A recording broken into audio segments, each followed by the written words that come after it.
I told you, wag mo akong look at your own back of there is a more serious crime being committed every day.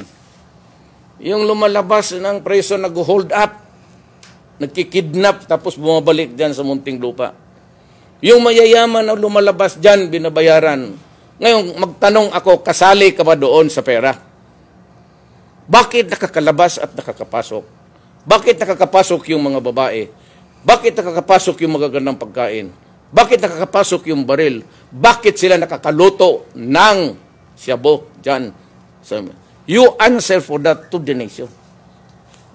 Huwag mong sabihin na pa-red raid ko lang. No.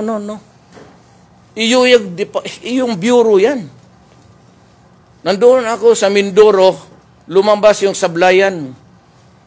Ang iyong penal colony guard, nagbibenta ng shabu, kasali yung preso sa labas. What do you think is happening to this country? I'm the only local official openly talking against drugs. You have the goal to just say now, pinapatay ko yung mga kriminal.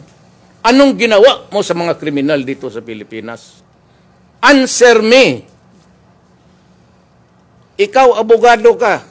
You arrested President Arroyo without a warrant of arrest, without a whole departure order. Short of just you kidnap the person, then you filed a case. But that cannot erase the fact that at the time you committed a very serious crime of arresting a person without legal grounds. Korte lang ang makapag-aresto . You never showed a warrant of arrest. You never showed a whole departure order. Pilipino tayo. Akala ko ba you're talking about democracy? You must account for the sins in public because you're running for senator. And I will go personal sa iyo, sa buhay mo.